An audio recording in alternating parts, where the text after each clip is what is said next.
Is Sean Payton expanding his menu for Bo Nix this year? Well, he talked about that, and maybe the answer isn't exactly what you might expect. And we'll get into plenty more from this Labor Day and Broncos country on this edition of Denver Football After Dark.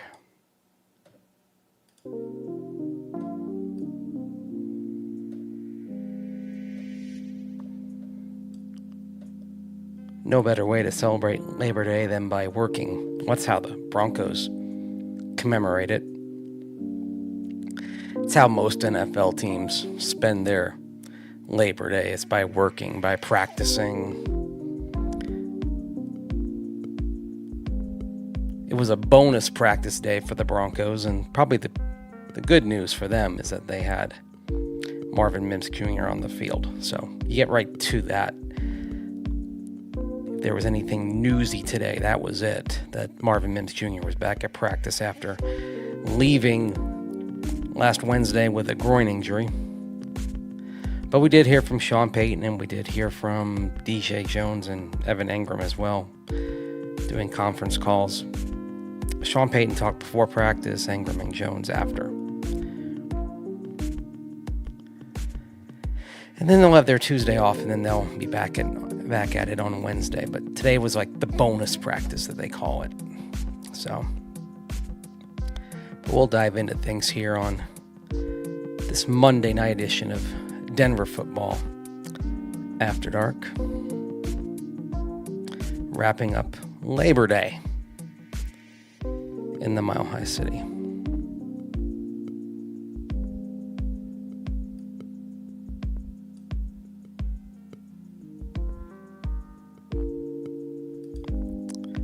Howdy, Broncos country.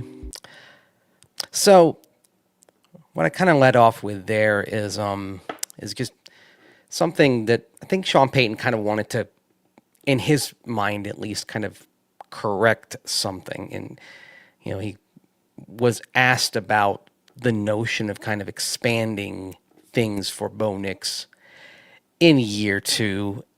And his answer was perhaps not what maybe everyone would have expected, because it was less, he talked about less the notion of expanding the menu and more about Bo Nix doing things more crisply, which actually kind of goes hand in hand with something that was mentioned last week. As you see my screen turn on there, my iPad screen there turn on, where he did talk about how, at least early in the season, things were going to focus on what the offense did best, what not only Bo Nix did best, but what everybody on offense did best, the other skill players, the offensive linemen, etc., kind of focusing on core competencies. So here's Sean Payton answering the question about when he was asked about expanding the menu for Bo Nix,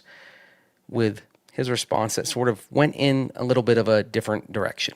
Sean Payton. Yeah, I don't think it's putting more on his plate. I think, and I hear that referenced a lot, I think it's a little bit more of what he's used to and how he operates within it more efficiently, more quickly, more decisively. I've told the coaches, early in the season, it's got to be a process.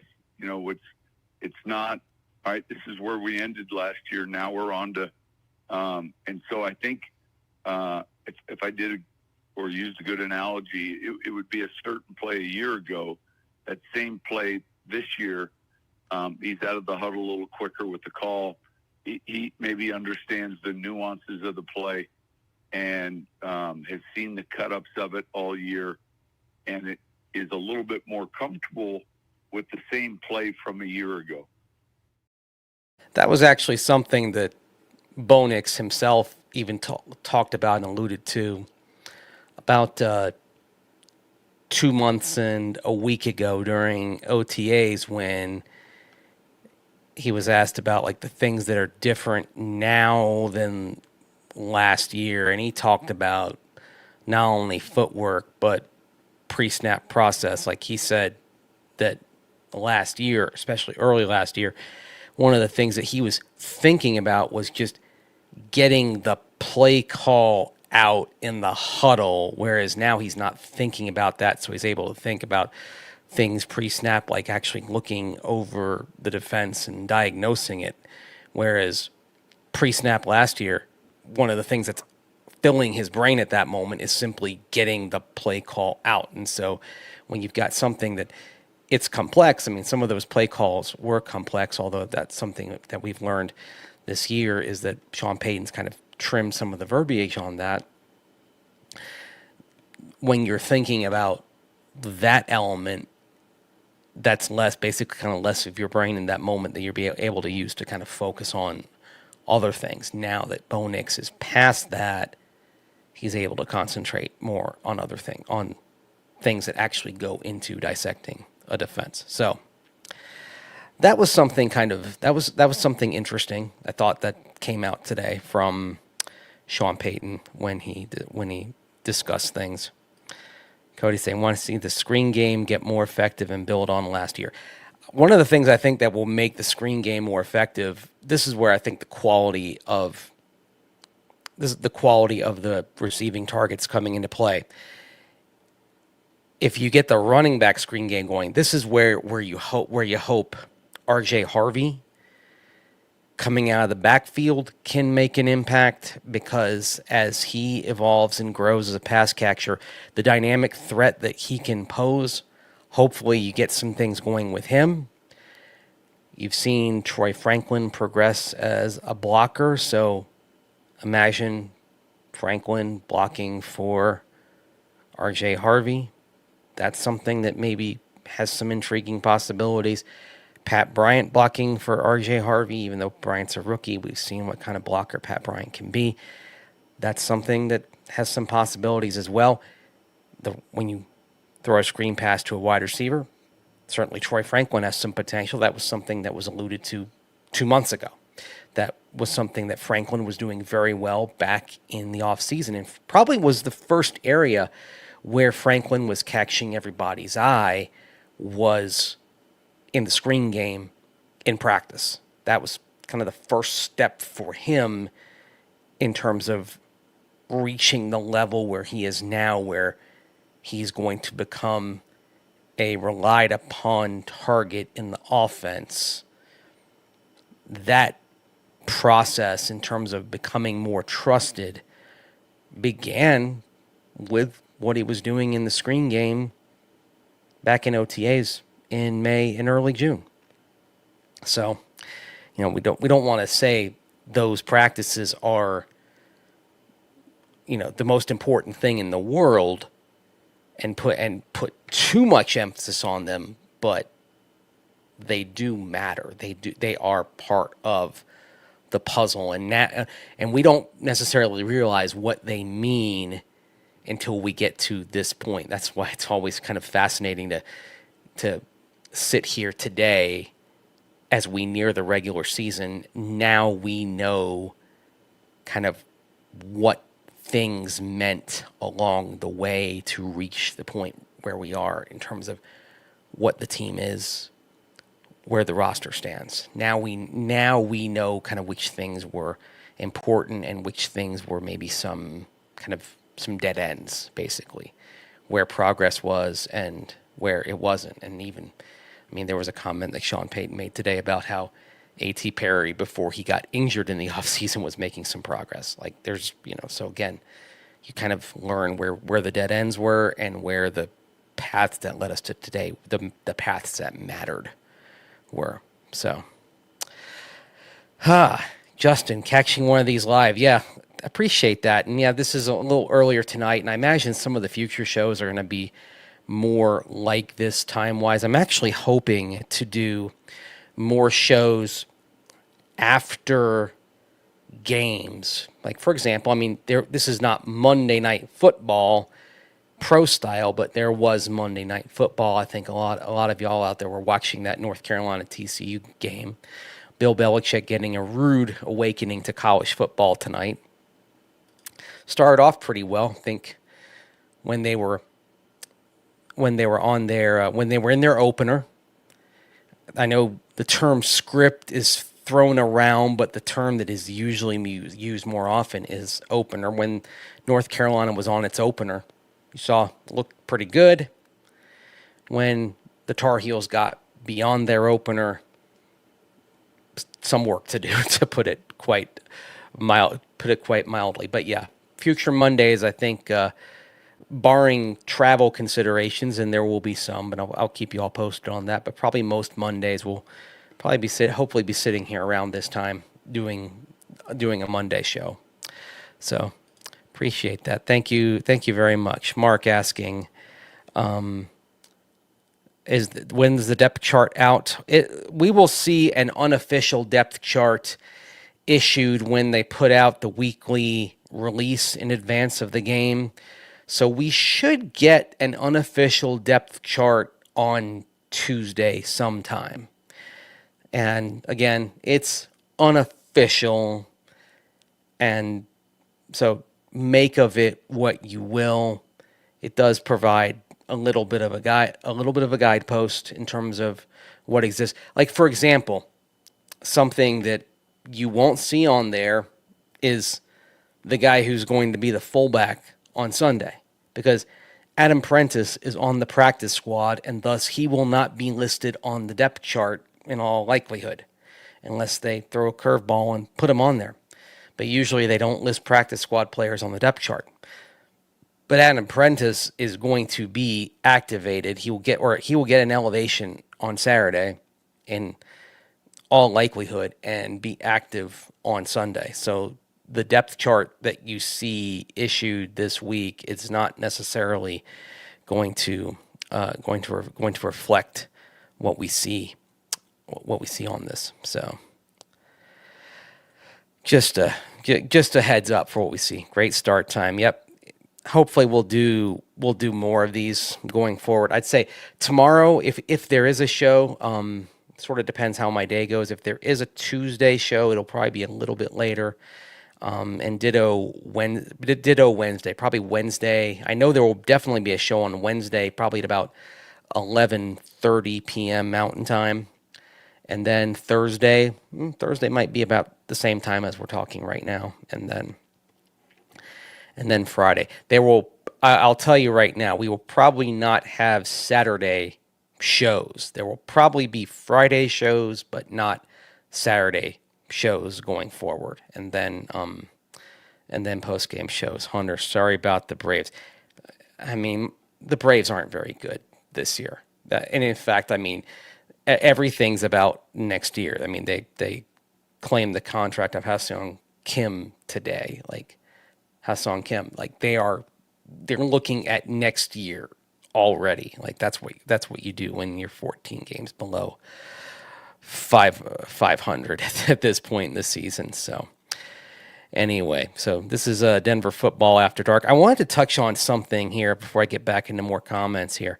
A question that I asked DJ Jones before he moved on with his day. We haven't really talked a lot about any Awazarike sticking on the 53, except to say, like, well, we've shared with you that he's had some really good practice days, been really dominant, and he ended up doing enough to stick on the 53, and both he and Jordan Jackson landing on the 53. We knew Savion Jones would make the team as a third-round pick.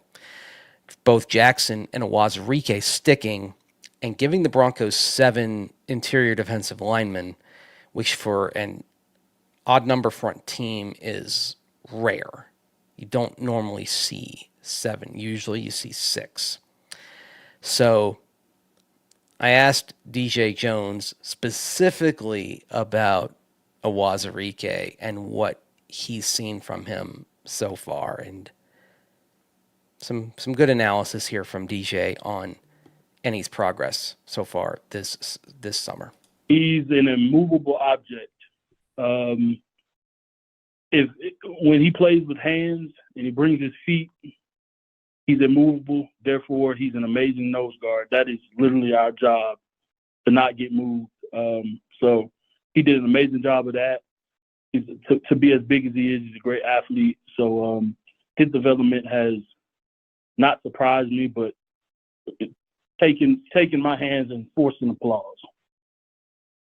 Love that. Taking my hands and forcing applause. And also immovable object. So it sort of creates it's an interesting thing there, because now he's kind of factoring as your nose guard. So if something happens to DJ Jones, and sometimes when you talk about your big guy on the interior, your nose guard, when they get to around 30 years old, it was sort of the one concern with re-signing DJ Jones to a multi-year deal. This is sometimes the point in their career where injuries kind of creep up with a body type like that. You kind of want to make sure you've got somebody in reserve. So that's probably going to be a Wazirike who steps in if something happens to DJ Jones. But very good camp for a Wazirike, no doubt. So pumped to see the pressure D-line can bring. Yeah, it's a deep group. Now, it'll be interesting to see with the surplus the Broncos have there, if everybody stays healthy and they keep 7 and the phone rings and a team has an injury, do the Broncos accept a phone call and consider a trade from the surplus?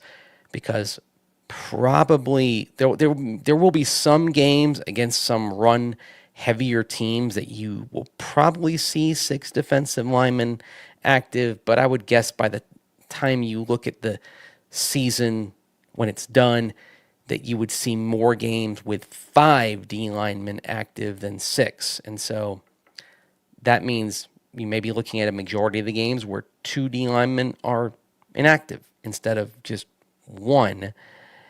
And thus maybe you say, okay, is that a good use of roster resources? I mean, basically, Jordan Jackson and Wazirike did so well this summer. They basically kind of forced the Broncos' hand, like, oh, I dare you to cut us. And you have to tip your cap to them for doing that. So glad you took the step doing your own late night pod. Well, it was, basically the whole thing was I wanted to do a solo show. I needed to get better at doing solo programming. I wanted to add this tool to my tool belt, basically. And sort of intentionally wanted to show that a smaller audience. And so thus doing something late night seemed pretty logical. I'm a night owl. Now that we're past training camp, most days I don't have to be up early the following morning. So this sort of seemed to work. And this is also a time of day that I don't think there's a heck of a lot of other Broncos programming. So I felt like I had it to myself. So anyway, that's why. With wide zone, does it mean Ben Powers is at risk of being replaced next season? I mean, I think let's see how Ben Powers does as we get into games. I mean, certainly it's been discussed a lot. Hasn't been the best preseason and training camp for him. But now let's settle in here for the whole offensive line. Get in the regular season, get into a rhythm, see how he does, see how the entire unit does. And I would say also not kind of jump to conclusions after 1 game or 2 games. And the thing about wide zone is it takes some time to get this to where it's at an optimal level. If you get to the second half of the season, the hope is that this is really popping and flourishing and opening things up for the entire offense. But along the way, there may be some broken eggs on the floor in the kitchen.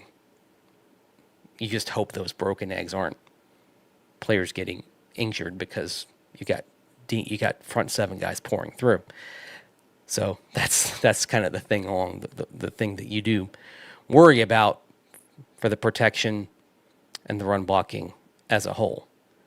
But by the second half of the year, everybody is comfortable, the cohesion is there, the commitment remains there, then hopefully it works. Now, Ben Powers, certainly, it would seem on the surface, this doesn't suit his skill set exceptionally well.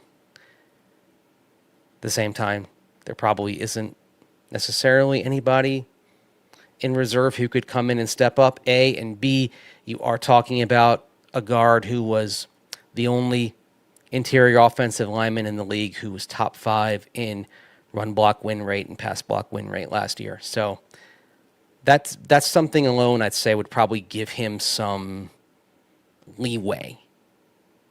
Maybe not a full season of leeway, perhaps, but certainly gives him a pretty wide berth here to figure things out. And the whole offensive line, I think, has some wide berth to figure things out and get things right. Remember last year, early on in the season, part of it was Bo Nix getting comfortable. It was a mess early. We all recall that, and it got better and better and better as the season went on. So, I know patience is not easy to have. Patience is probably going to be required with bringing wide zone into this blocking scheme. So I may have to say that over and over and over and over again. So anyway, so just get ready for me to keep saying that. I know Bo's rushing ability shown by a lack of run game with Harvey and Dobbins, more design run plays. I'd say probably fewer design run plays. It's something I think you may still see some of that, but I think probably you'll see fewer of those going forward then.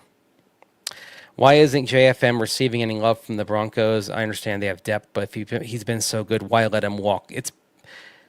It's simply because you're going to have, at some point, you in a salary cap sport, I mean, you could keep everybody, but do you want to end up like the Saints where they are, where eventually you keep dealing with kind of these Armageddon type situations year after year after year, trying to figure things out and trying to, basically patchwork these situations year after year after year, and they're in a position now where they're not really able to shop at the top end of the top end of the store anymore now, or even the top stores. Now you've got to kind of shop at the scratch and dent aisle, basically.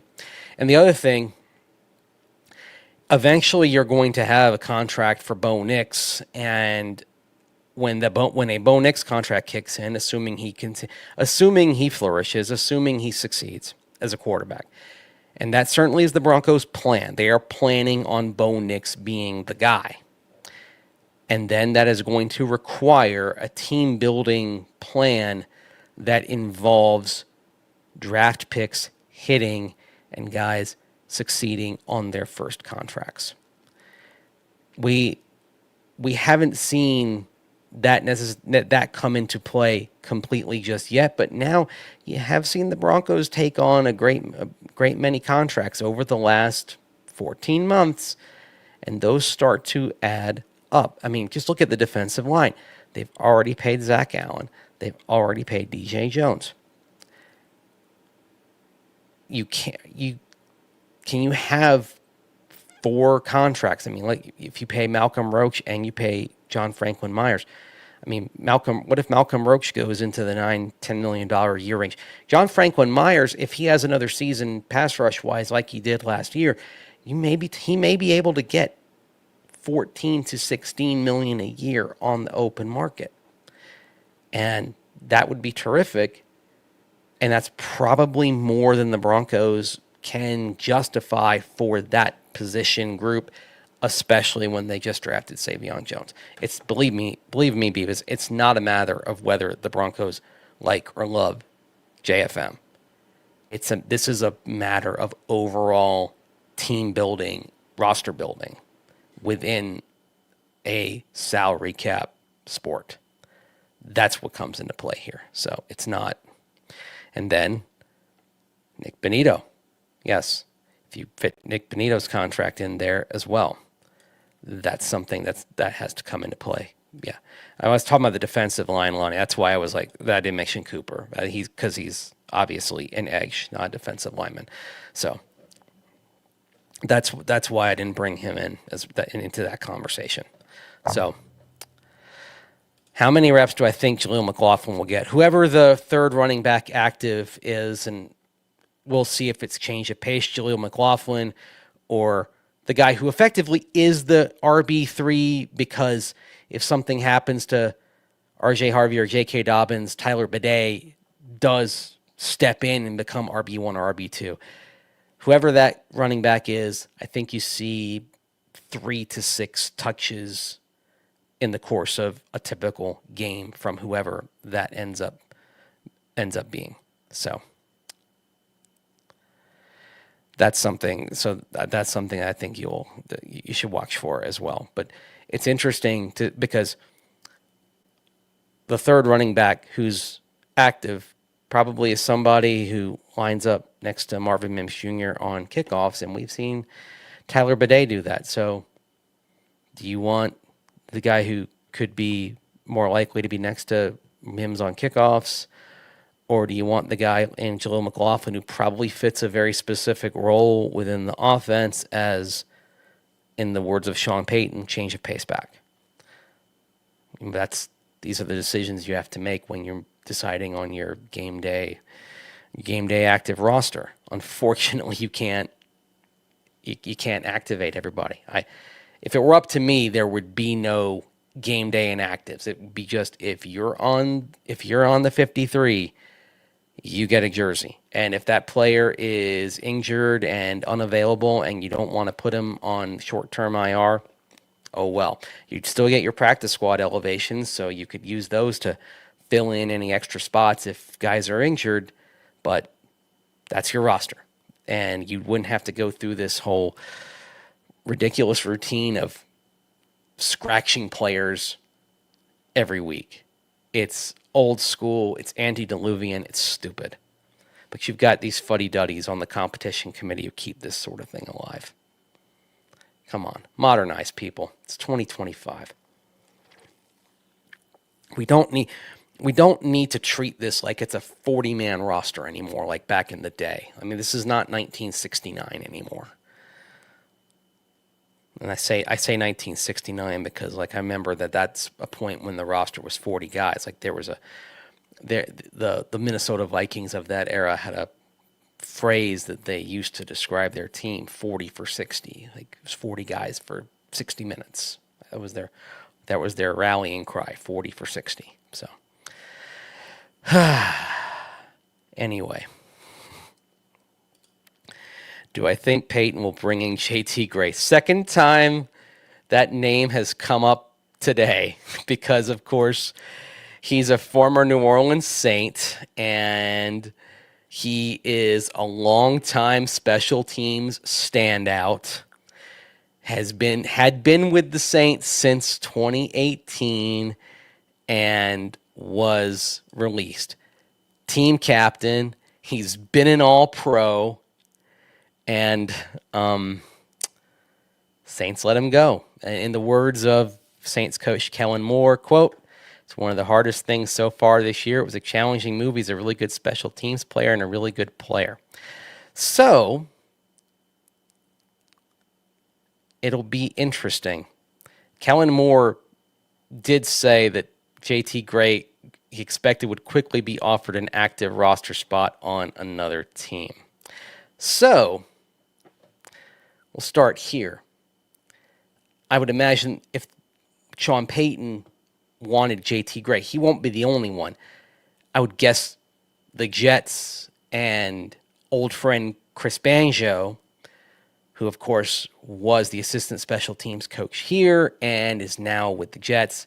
It's not just Darren Muji, right? And Rob Payton. Chris Banjo's guiding their special teams now. I would guess they're going to be on the phone. And it wouldn't surprise me if the Broncos are on the phone. So, yeah, I would not be surprised if the Broncos are looking at JT Gray. That's that one probably tingled the spidey sense a little bit and I would guess the Detroit Lions. I mean, basically the entire Sean Payton tree and all the branches may have had the same reaction when the word came down that the Saints let go of JT Gray, because he's pretty beloved by that entire group, that entire crew. But where's the roster spot going to be? And that's tricky. I mean, who you letting go? I mean, this team, it was tight enough for this team to put together the 53 as it was.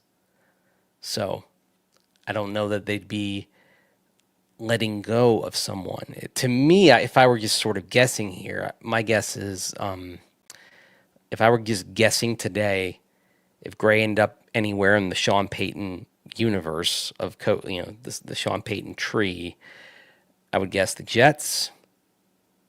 That roster is the one that appears to have the most flexibility and the most holes where you could easily say, okay, I think we can probably get rid of this guy or pass him through the practice squad, whatever.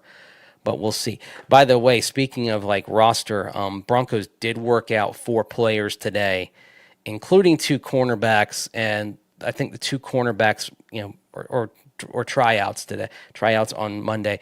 And I'd say the cornerbacks, it's notable because Reese Taylor did not practice on Monday. Of course, he's a practice squad corner as well. So that's just, it's not the biggest news, but we keep track of everything here. I've got an Excel file on this computer where I keep track of all the tryouts that the Broncos have over the course of the year. So just keep that, just file that one away.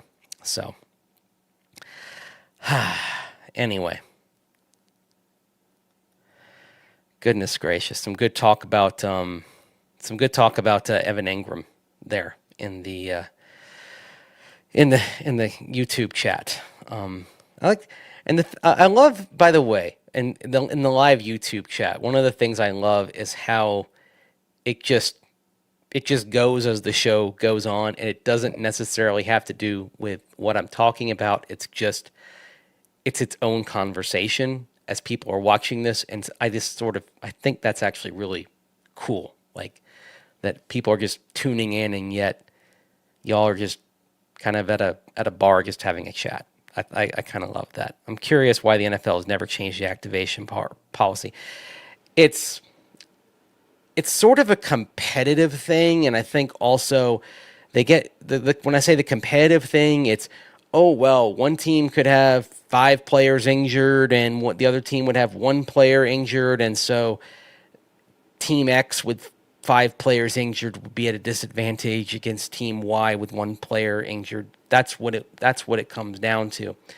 Well, if you really wanted to work with that, the other thing you could do is you have the regular injured reserve, right? It's at least 4 weeks, and then you can recall a player.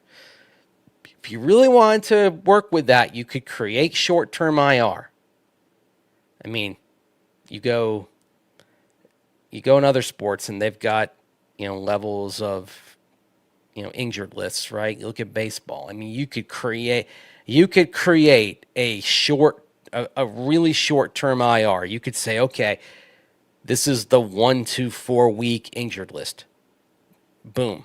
And say, all right, you can bring these, and you could even say, you create a short-term injured list, and maybe it's like you have to bring players up from the practice squad for that list. Maybe that could be the kind of the terms of it, that you have this short-term injured list, and you can fill your roster with players, and that they're specifically from the practice squad, and maybe they don't count as elevations per se.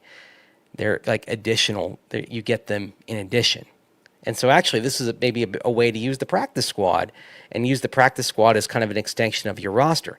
You could get those 3 elevations that you could use anyway, and then beyond that you could get injury elevations to use in the event of a player going on short-term IL. And you could specifically say, for example, instead of using an elevation on Adam Prentice, Nate Adkins would go on short-term injury list,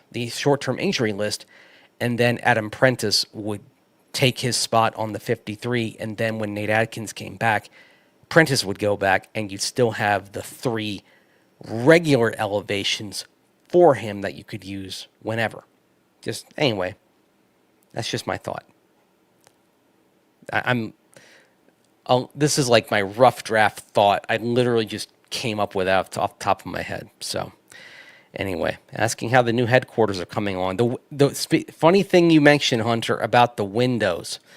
The windows by where the weight room will be have been put in place in the last 3 weeks. And I was talking about this with a couple of people who work with the Broncos in the last 10 days or so, that we're still seeing a lot of the really palpable progress on the outside of the building, to where even when we're away for just 3 or 4 days, say over a long weekend, like Labor Day weekend, we were out there for practice on Thursday, and then we were away Friday, Saturday, Sunday, and came back Monday. And you could see the progress that had been made in just 3 days over the weekend. It looked different. And so we're still seeing that. But pretty soon, it's going to reach a point where the exterior of it is pretty well done, and then we're not going to see a lot of changes because the work's going to be happening on the interior of the building. That will be where the final months of construction will focus, is on everything in the inside of it, getting it ready for what is hoped to be a May 2026 move-in for the Broncos. So they move in, and then the process of demolition on the old building, which of course was originally constructed in 1990 and has since been considerably enlarged and renovated multiple times over the years. Then the process of getting that building demolished will commence. And then of course, there's all the dirt from the hillside on which fans used to sit that got cleared. It's stored way back toward the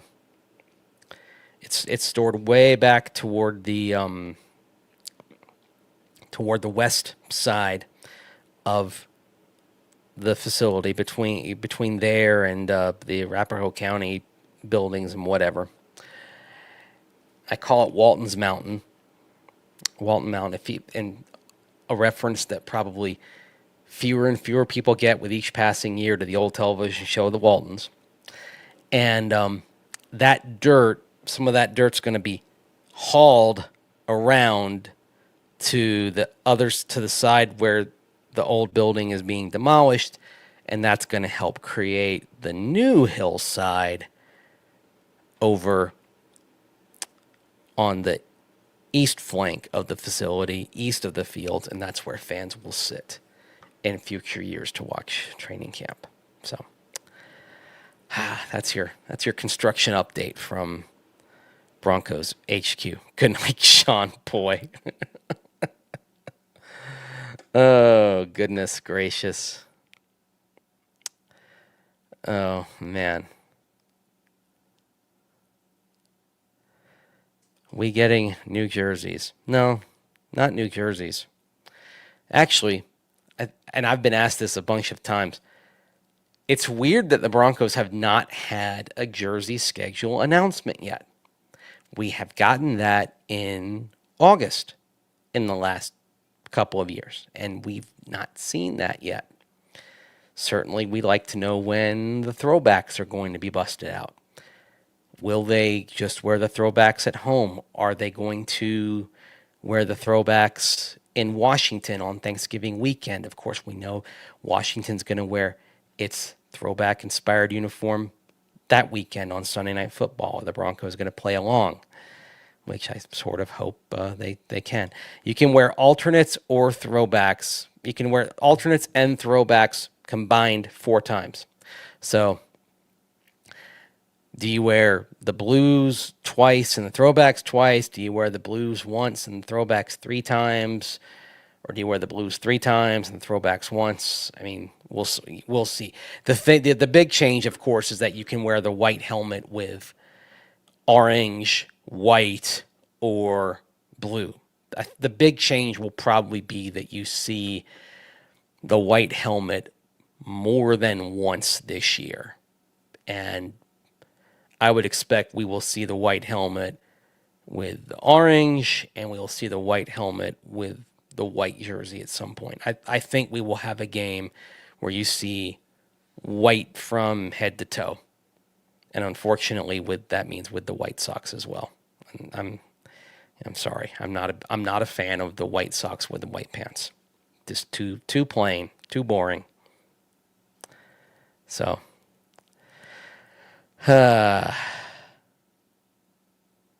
mentioned the Arena League a few teams. Love that league. Big time San Jose SaberCats fan. Yep, I was a Tampa Bay Storm fan back in the day.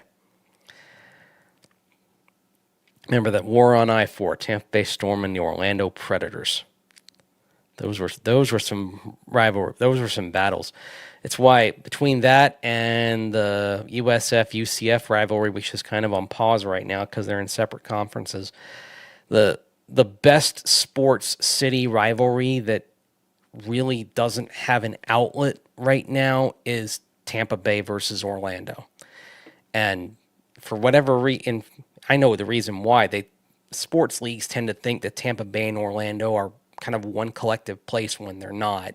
They're 2 distinctive markets, and they're both big enough to support teams. And I'm waiting for one league to decide that both Tampa Bay and Orlando can and should have teams, because just like, say, in the NFL, Washington and Baltimore both have teams.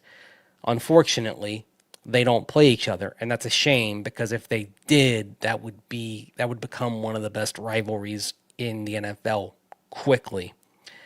And if you put a team from Tampa Bay and a team from Orlando, if you put them in the same division together, that would become a blood feud probably within 2 or 3 years. That would become one of the best rivalries in the NFL, because those areas kind of low key. The fans of those areas really hate each other, and it just has no outlet right now. So anyway, thank you for coming to my TED Talk. If the game is a close win, should we be concerned? Let's see how the close win happens. I would say this. I would be concerned if Cam Ward lights the defense up. That would be a surprise. Now, preparation for this game is going to be interesting because there isn't much Cam Ward Titans film. So for the Broncos coaches, there's going to be a lot of scouring through college tape of the number 1 overall pick. We do all of it. So you have a limited exposure in the preseason with them. Then you would go back and look at his college tape at Miami, just to get a feel for not only arm strength, but, how does he handle pressure? How does he handle zone? And so we do a pretty in-depth study. And, it's pretty normal when you play teams early in the season, maybe to not have all the information you might have when you play a team in, week 8 or 9. There's obviously a lot of unknown with Cam Ward. this is an opportunity for the Broncos to confuse him. And of course, the track record of rookie quarterbacks going on the road for their first game, and specifically number one overall picks at quarterback going on the road for week one. That track record is historically poor. Something I've mentioned, the only one of those number one overall picks to win a week one road start. Only team that won with such a quarterback was the Broncos in 1983 with John Elway, and he got benched. So they didn't really win because of said number one overall pick. It's usually rough. And to go beyond number one overall picks, typically it's rough going in general. And all you have to do is just take a look back at how it was with the Broncos and Bo Nix going to Seattle last year, and the pressure the Seahawks put on him and the different looks they threw at him. It's an opportunity for the Broncos to confuse him, and certainly when Cam Ward goes back to pass, there's not going, you're talking about going against a deep set of corners, so what's going to be the option for him to throw? So I'd be concerned if Cam Ward in the Titans offense gets a lot of traction, because then you start talking about, okay, is this defense as good as it needs to be? Not as good as advertised. I don't really care about how it was advertised. It's how good this D needs to be, because ultimately the offense needs to be effective, but this D is going to be what can hopefully carry this team pretty far. If this team goes and achieves what it believes it can, it'll be because the offense is reasonably effective, but because the D shuts people down. There's an old saying about playoff football that defense travels, as in you can even go on the road. Now, I always say this, you can't really, it's hard to win 3 games on the road. I'm not saying that, but let's say you win the division and you're a 3rd seed. That means you can get that first game at home, but then you've got a couple on the road. If you've got a defense like you expect to have, the idea of winning a couple of games on the road is pretty reasonable. Great defense travels. So it gives you a chance to go win road games. And frankly, it's a reason why, for all we say about Patrick Mahomes and the Chiefs, Steve Spagnuolo's built a terrific defense over the years as well, and we've seen it shut down opponents when it's mattered most.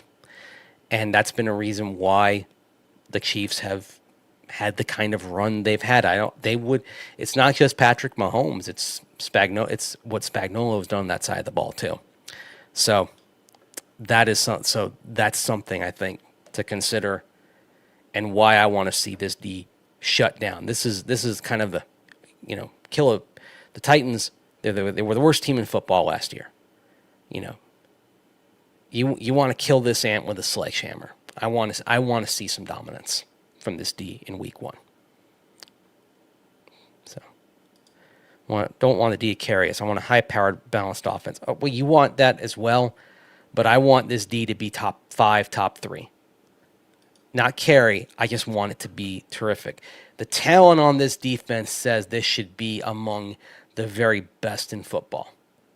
It's loaded at all 3 levels.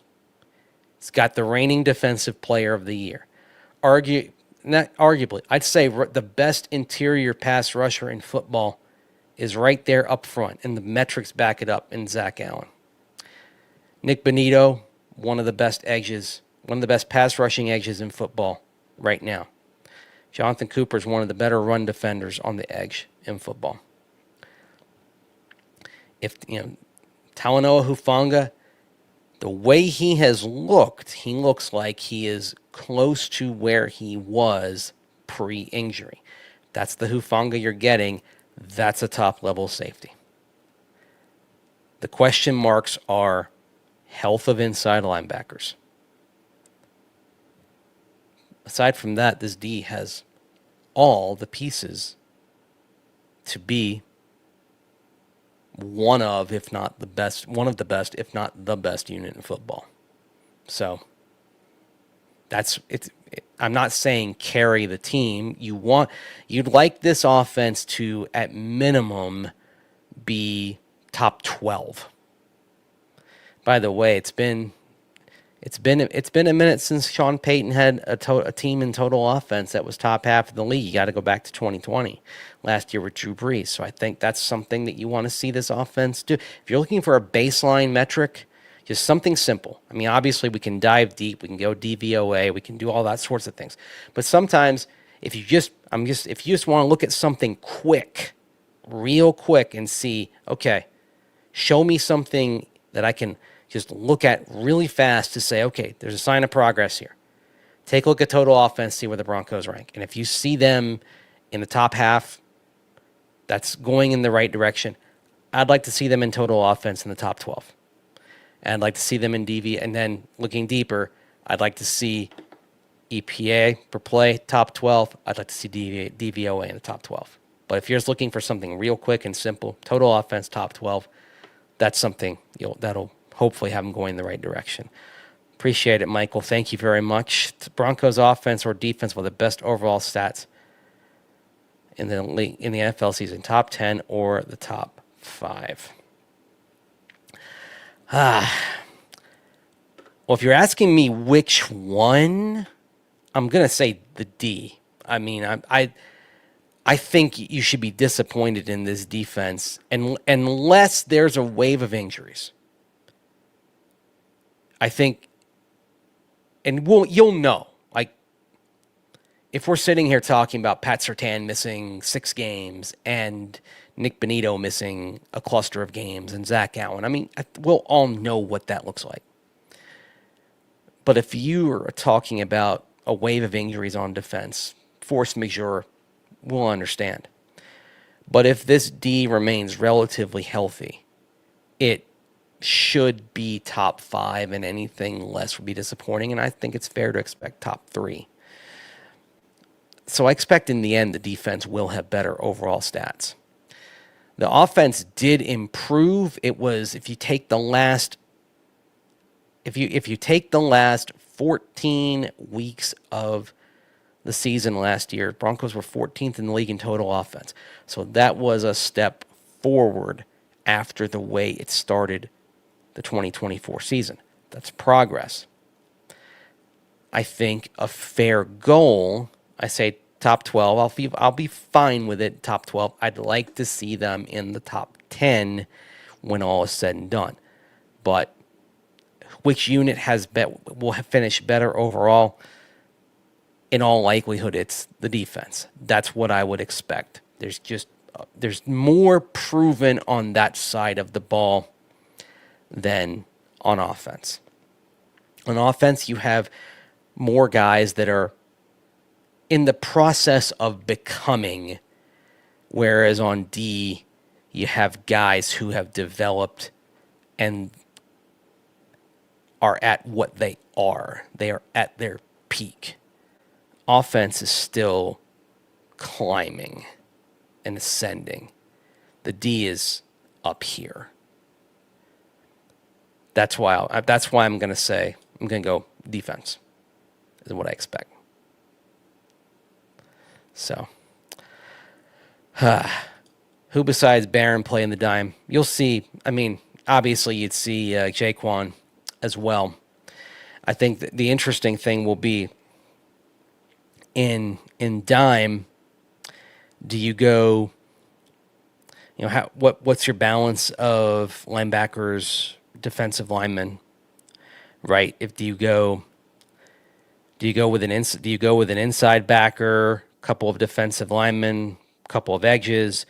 Do you move maybe you move your dime backer like Jade? Do you maybe move him to one of the linebacker spots? My guess is in dime, in part because Alex Singleton's your green dot, you probably keep Singleton out there. And I think that's part of also they're going to watch Dre Greenlaw's reps, it would appear. So that's an opportunity maybe to give Greenlaw a natural breather, whereas Singleton farther along, less of an injury history. The ACL tear was fairly clean. He's all the way back. I think so I imagine you would see the 6 DBs, Singleton, 2 edges, 2 D linemen. And I would say probably the 2 D linemen I would expect to see mostly in dime. I would say probably you'd see mostly DJ Jones and Zach Allen if I were just to wager a guess. You could see other combinations, but if I'm saying, okay, what's the primary look? It'd be those 2. And when you go in the full dime. So ready to see what Chargers are. Yep. As we often say on Orange and Blue Today, to quote Senator Palpatine, gonna be watching that with great interest. The Chargers O-line, very much watching that with great interest. You know, watching Joe Alt in particular, and can't blame them for shifting him over to left tackle. Should be able to handle it well, but that was a fly in the ointment for the Chargers, losing Rashawn Slater. Thanks for an awesome training camp preseason. What do you expect Greenlaw's workload to look like on Sunday? He's not going to be inactive. Now, he'll be active. He'll go. I expect them, like I kind of mentioned there, dime packages offer a chance for a natural way to take him off the field from time to time. So there's that. Even some nickel packages, maybe you can go, because you can do nickel and you can go 3 down and 2 edges, 1 inside backer. So you could even use nickel packages as a way to give him a breather as well. Now, ideally, eventually, you can go with some nickel packages that have 2 down linemen and 2 inside backers, because you'd like to have Dre covering, and I think we may see some of that, but perhaps these sub-packages, some sub-packages where you can go 1 inside backer rather than 2, these may offer some natural opportunities to give Dre a breather and then keep him out there in base. So that's the sort of thing that I think maybe we see, that just kind of so you have these packages that naturally work themselves out to give him a pitch count rather than having him not out there in base. Of course, the other thing we could still see them give, Justin Sternad a handful of snaps as well. They will not have him out there 100%, I would imagine. And I think, Sean Payton keeps alluding to wanting to monitor him, wanting to focus on the long haul with Dre Greenlaw. So I think they're going to be careful. But every indication right now, as of today, every indication as I speak is that Dre Greenlaw is going to play. Have not heard anything otherwise about him. Now, if we get the injury report on Wednesday and see something different, as was said in draft day, we're going to live in a different world than on Wednesday than we do now. The world we live in right now, what we saw in practice in August, everything was trending toward Dre Greenlaw, Alex Singleton being together in base, working together. So that's what I would expect. And then maybe the sub packages perhaps offer a chance for some natural breathers for him. So we'll see. Just sort of my guess. So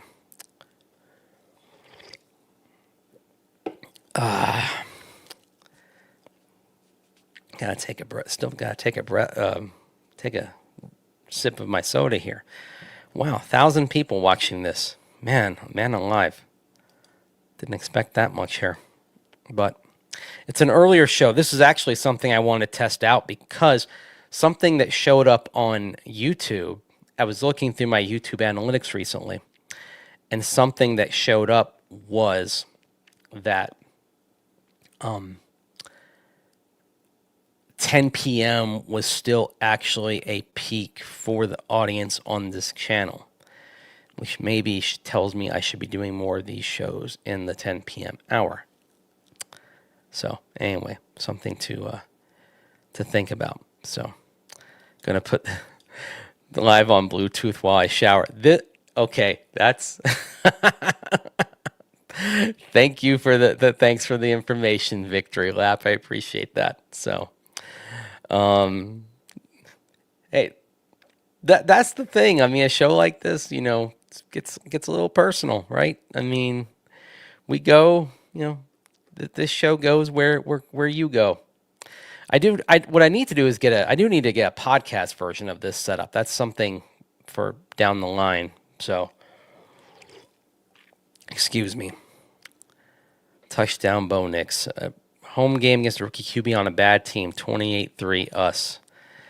Yeah, maybe. We'll see. But then Rep Sum says, Titans look kind of tough, as in pretty physical. They will get some shots in, but I think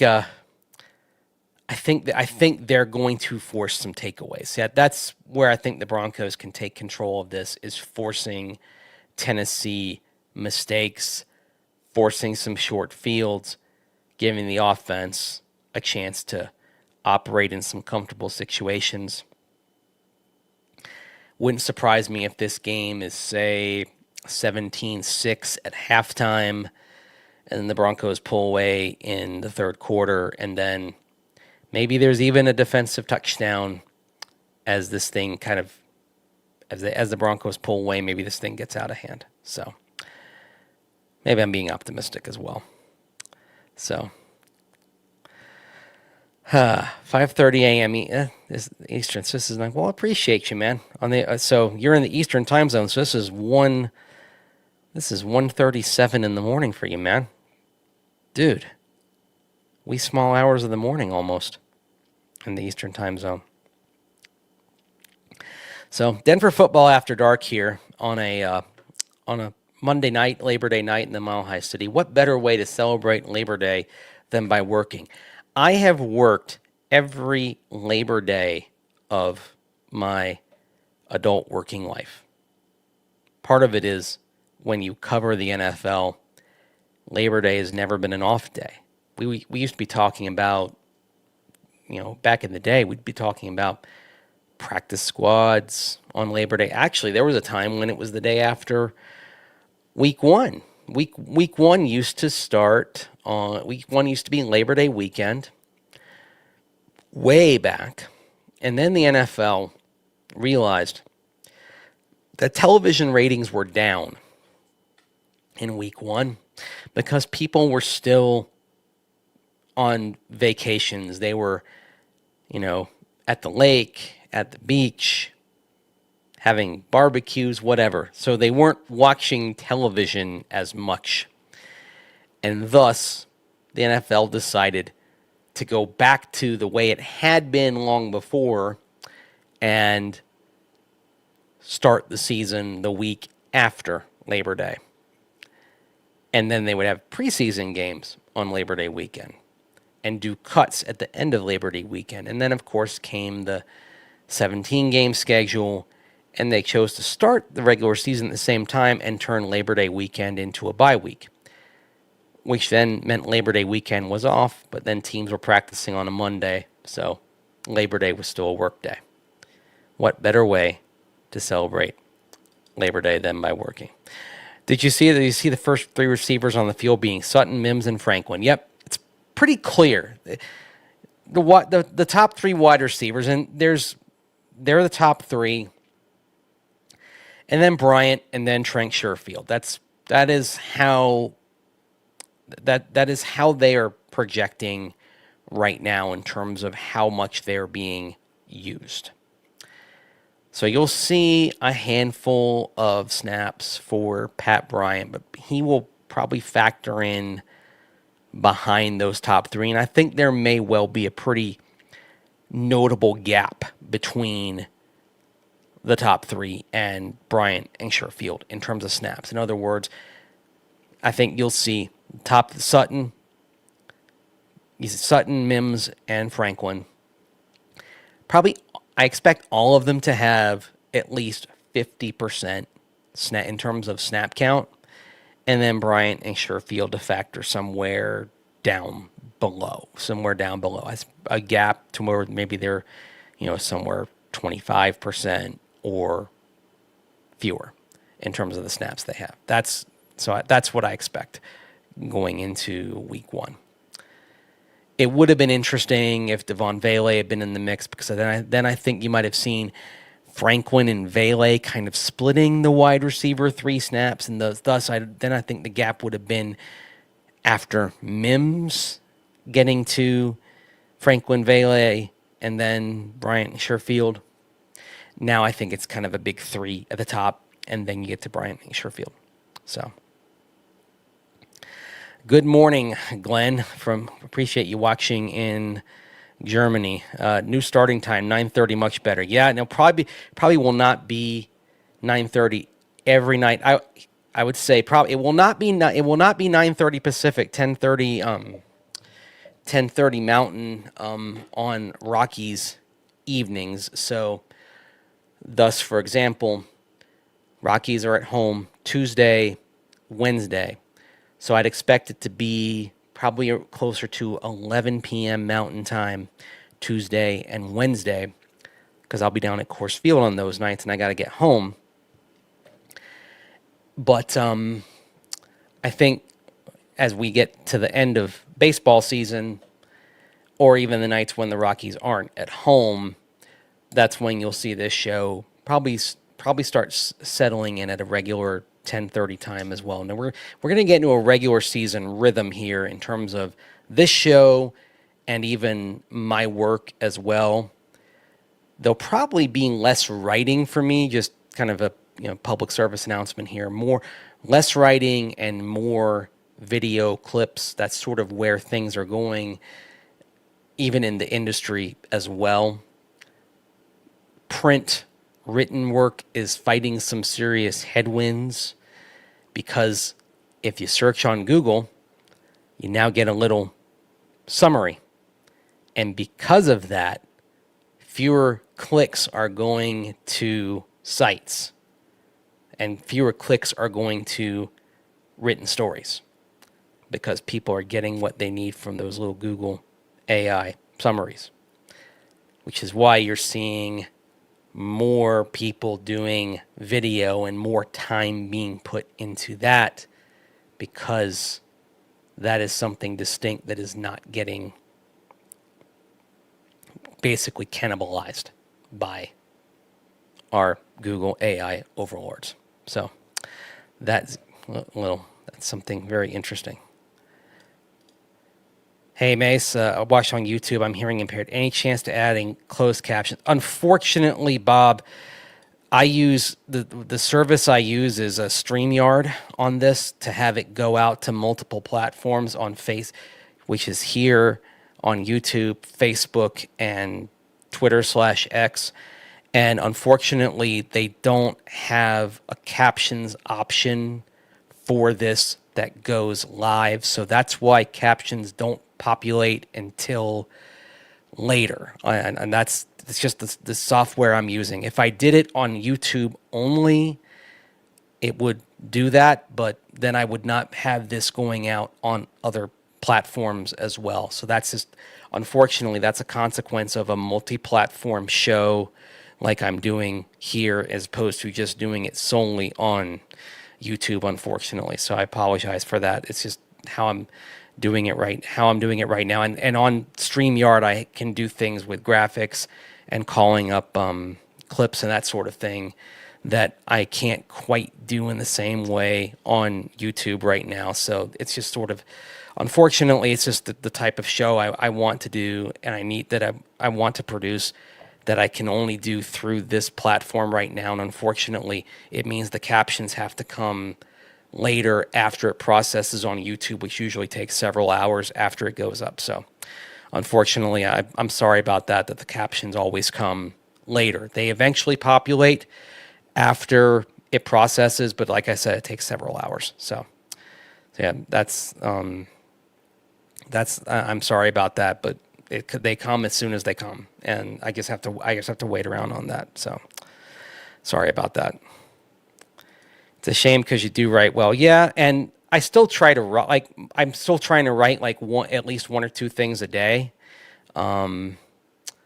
So that's and I enjoy it, and I'm always gonna hopefully write something, but it's sort of a conversation we had like about how I spend my time in terms of what is of value on the business side of it.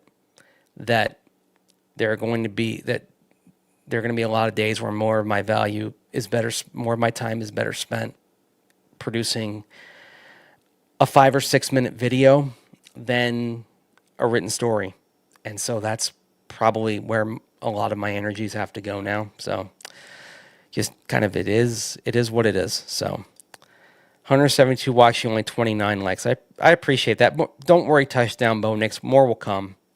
And I am mindful that a lot of people watch on delay. So, and that's where a lot of the likes end up picking up anyway. Mace, do you see any chance for the Broncos to start out 5-0? Remote.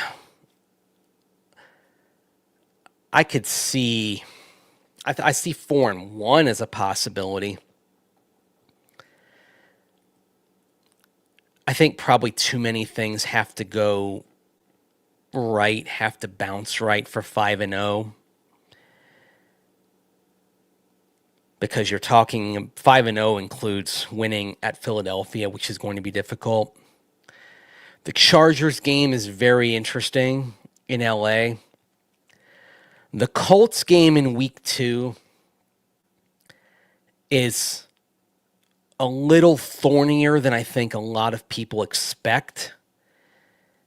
It's a pretty tough place to play is Indianapolis. If that team is competitive, that's a tough and noisy place to play. And it's still a team that, despite its quarterback issues with Gardner Minshew a couple of years ago, trying Anthony Richardson last year, now they're going with Daniel Jones, despite its quarterback issues, has been knocking on the door of the postseason the last 2 years. They were in a win and be in situation in 23 and lost. Last year, as we've talked about, and Zach Allen referred to on a podcast a few months ago, if Jonathan Taylor doesn't drop the ball as he's crossing the goal line, the Colts probably win that game here in Denver. And who knows what happens, but that result, if you flip that result, then the Colts are 9-8, the Broncos are 9-8, and the Colts would win the tiebreaker. So you've got Chargers game in LA. Broncos were swept by LA last year. Colts game in Indy. I think the Broncos should win, but it's a potential thorny game. And then the Bengals on Monday Night Football. It's at home, but still, that's a team that did beat the Broncos in overtime last year. That's a tough game. We'll see what their defense looks like. That's the whole question on the Bengals. If they can have a competent defense, that's a Super Bowl contender. All it has to be is competent. It wasn't competent last year. If they have an average defense, that's a Super Bowl contending team. That's all they need to be is average. But I'm not sure they've gotten average. And then Philadelphia is what it is. An elite team across the board. So you're talking about one game that looks like the Broncos should absolutely win. And then one game the Broncos, I think, should win in Indianapolis, but can be tricky. And then 3 games that are probably two are toss-ups, and then one that I think the Broncos are decided underdog. And that's why I'd say the chances of starting 5-0 are remote. So anyway, that's why I'd say that. Not worried about Indy. Yeah, I know a lot of people aren't worried about Indy, but it's a talented roster aside from the QB. That's the whole thing with Chris Ballard. The conundrum of Chris Ballard, GM of the Colts, is that he's built a pretty good roster, except the most important thing. And that's what's sinking the whole operation right now. That's what's held them back, is a different quarterback every year. I mean, hey, in Broncos country, y'all have lived this with this team. You know what it's like. They did it in a different way because they went through some big names coming out of Andrew Luck. I mean, you had Matt Ryan, come in for a year, right? I mean, you were cycling through some guys who were really freaking good. I mean, it's still wild to me when I look back on it that Phillip Rivers was in Indianapolis cold. And yet he was for a year. And he was pretty good. I mean, it was the COVID year. I mean, everything about that year was strange, but yeah. I mean, Phillip Rivers, Matt Ryan, Gardner Minshew. It's like they should do the QB carousel graphic for the Colts. We saw it enough for the Broncos. Let's do it for somebody should do that for week 2. Just to make Broncos fans feel good so they could see it for another team. They should come up with a QB carousel graphic for the Colts. So everyone could just smile and say, that's not us anymore. Anyway. Who's broadcasting that game? Is that a CBS game? CBS should work on that. Have to look at that. I mean, it used to be easy. It used to be easy to know which network was broadcasting a game. And now you don't. Yep, CBS. There it is. Now, it used to be you always knew. Okay, you knew based on the matchup that, all right, this game's on Fox, this game's on CBS, and now they just kind of, and now they don't. So anyway, Colts picked up. Yep, it was a rough game for Bo Nix. It was a rough game for Bo Nix, and still the Broncos pulled away. It was a different game. I mean, there very rarely can you point to like a single moment as a turning point the game pivoted on. When Taylor put the ball on the ground, and then you had the replay review, the game just flipped. Like you look back on it, and it was like a playoff berth exchanged hands right then. It's like he dropped a playoff spot, and the Broncos picked it up.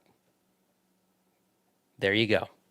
And they picked it up, and like Nick Bonito ran with it to the end zone. And that's what that's what good teams do, is they take an opportunity and they maximize it. So what did I think of the UNC game? I think Bill Belichick wishes he could put the entire team on waivers, but he can't. I think got some humble pie. Yep, he certainly did. I mean, I heard a stat that he never had a team give up 48 points as a head coach. Whew. It's not going to be easy. Turned over 70 players. I mean, there were players that he signed, had in for spring practice, and then hit the transfer portal after spring practice. So they were with the North Carolina program for months. Like players that he brought in last winter that only they went through spring practice. They're like, I'm out. There's one of them is a running back on UNC Charlotte who they're going to play on Saturday. Man, you can't keep up. So, yeah, I felt bad for Jonathan Taylor as well because he's a very smart person who did a very dumb thing. Like that's totally not him. Like if I'm thinking of players to have a brain fart like that, he's one of the last ones I would think of to do that. But that's what it happens sometimes. Sometimes it's who you least expect. Riley Moss wants another crack at T against. Yep. And even though we know Riley's injury affected him, he probably came back too soon, but he wanted to help. He was struggling watching his team try to cover. Remember, Broncos defense in December, 32nd of 32. Talked about that. Wanted to do something. Try to stop the bleeding. But it was that game in particular, others too, but that game in particular that he looked at and said, I've got to get bigger and stronger to counter receivers like this. That's why he added muscle in the offseason. And he got a nice test of that when he'd go against Cortland Sutton, got another test of that in the joint practice going against Marvin Harrison Jr. So, yeah, I think the game, the plays where he was beaten by T. Higgins, they stuck with him and fueled him, and I'm looking forward to that. Hop in the shower, I like that. Riley's gonna. I like. You know what? I like these comments here. I like these because I feel like there's out there in the social media sphere and the sports radio sphere and whatever. I feel like there's a little bit of enmity towards Riley Moss that should not exist. And I feel like people dog him for that game against T. Higgins and don't take into account that the man was playing injured, not hurt, injured. There's a difference. So I'm actually I love y'all with those live comments like that. Like that's and kind of having his back. So should have went for 2. Yep, should have. And it still surprises me. Like Sean Payton, normally aggressive. I remember sitting there. I go down because you have the post-game press conference and all that. And so I was down and I was by the tunnel, by the field. And I was floored. And of course we saw Bo Nix signaling too. And I couldn't believe it. Still can't. I think, Nick, I'm with you, man. Like, I still can't believe they went for 1 there. I mean, I'm going to use the basketball thing here. Like, you're on the road, right? The old thing when you're down 2 on the road, you go for a 3 to win it because you don't want to go to overtime. I mean, you should always go for 2 in that situation anyway. The percentages favor you, but especially on the road, go for it right then and there. So, oh man, that was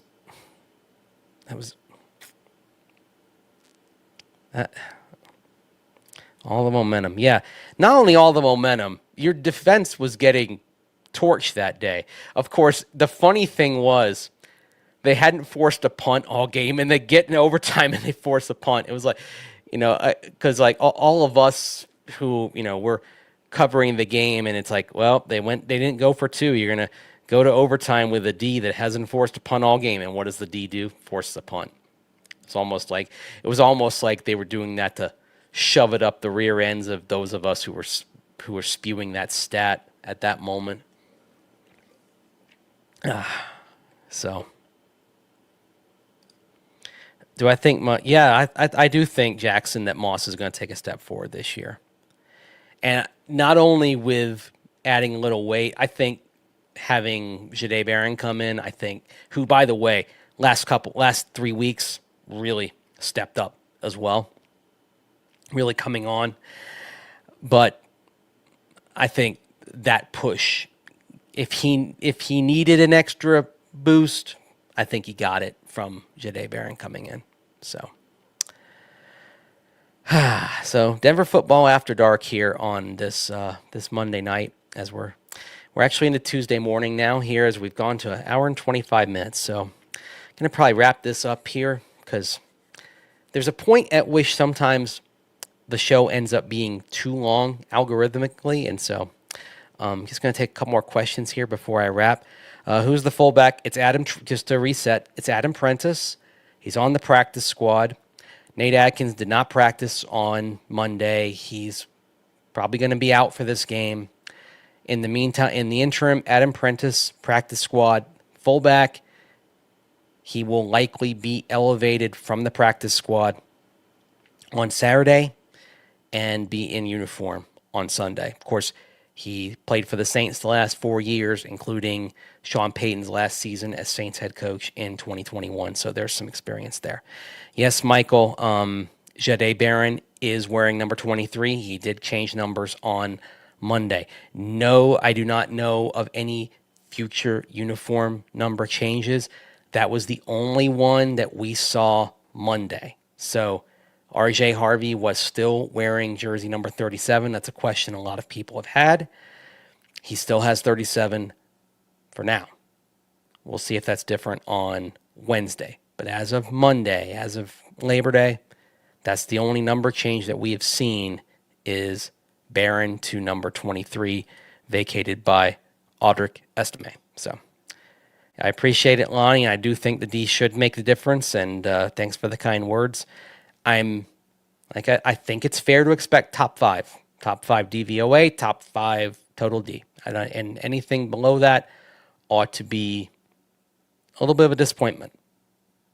Again, unless there's injuries, and I always throw that caveat on there, and y'all are going to know the level of injuries that qualify as not an excuse. I don't believe in excuses. I mean, reasons.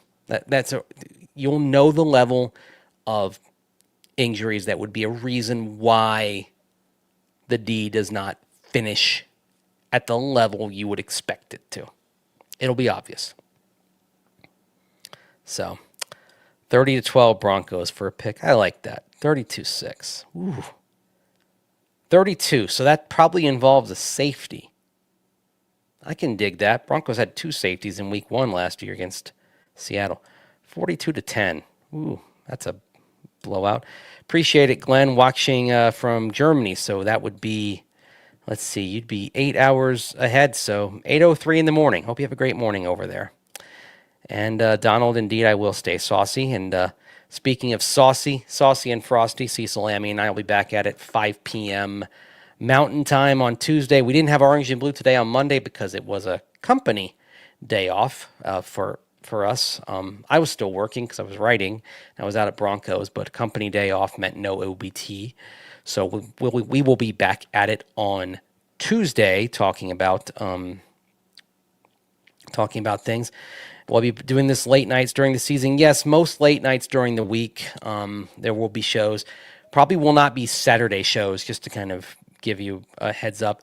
And I'd say probably most Tuesdays, but not all. I'll kind of keep you informed on that. There will be a Tuesday show this week, but I'll kind of keep you all abreast as to when to expect shows going forward as well. So like at the end of one show, I'll tell you when the next show is going to be. So, but yes, most weekdays this week, you will have a Denver football after dark. And with that, going to wrap this one up for Monday night into Tuesday morning. Appreciate you joining me. Like, comment, share, subscribe if you enjoy the content on this channel and you know some Broncos fans who'd like this sort of show. Tell your friends to check this out. Appreciate all of you joining me here on this Monday night or whenever you tuned into this show. So thanks for watching. Take care, and I'll see you next time. Bye-bye.